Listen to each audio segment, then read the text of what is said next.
Militer Ukraina mengakui pasukan Rusia memiliki keunggulan jumlah dalam pertempuran di sekitar Sivrex, wilayah Donetsk.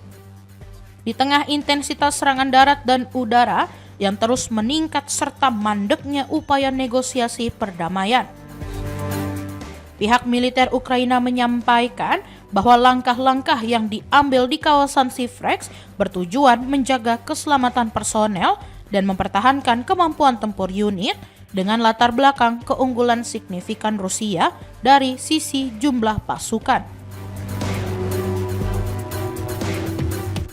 Tekanan tersebut terjadi di tengah operasi ofensif aktif Rusia yang terus berlangsung di area tersebut, meskipun dilaporkan menimbulkan kerugian besar di pihak penyerang.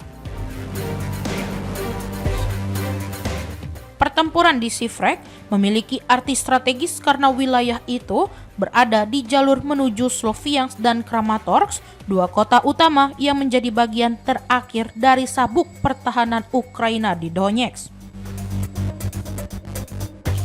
Kota Sivrex sendiri yang sebelum perang dihuni sekitar 11.000 penduduk dilaporkan telah nyaris hancur akibat pertempuran berbulan-bulan. Rusia sebelumnya mengklaim telah menguasai kota tersebut, namun klaim itu sempat dibantah oleh Ukraina.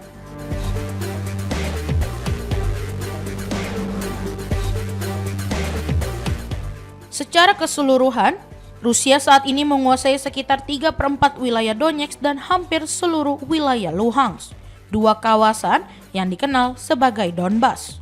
Presiden Rusia Vladimir Putin berulang kali menegaskan bahwa pasukan Ukraina harus menarik diri sepenuhnya dari Donbas, sembari menolak kompromi terkait penyelesaian konflik.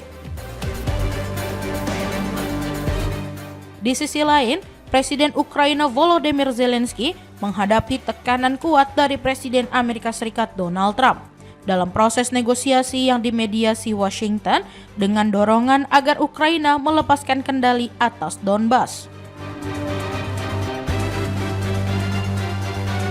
Namun, hingga kini, Kiev tetap menolak konsesi teritorial dan menuntut jaminan keamanan yang kuat sebagai bagian dari setiap potensi kesepakatan damai.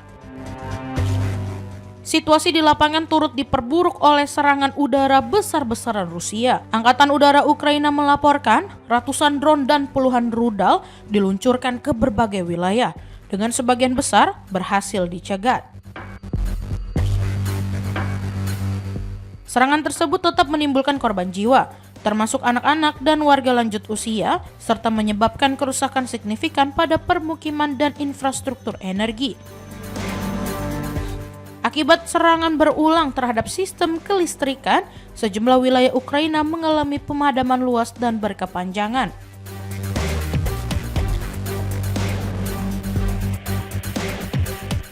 Pemerintah setempat mengimbau warga untuk menghemat energi. Sementara seorang anggota parlemen Ukraina menyampaikan bahwa pemadaman listrik di sejumlah wilayah berpotensi berlangsung selama beberapa hari. Di tengah eskalasi ini, Rusia juga melaporkan serangan balasan Ukraina terhadap fasilitas industri di wilayah selatan Rusia yang memicu kebakaran tanpa menimbulkan korban jiwa. Sementara itu, pembicaraan damai yang melibatkan pertemuan terpisah antara pejabat Amerika Serikat, Ukraina, dan Rusia masih berlanjut, namun belum menghasilkan terobosan berarti.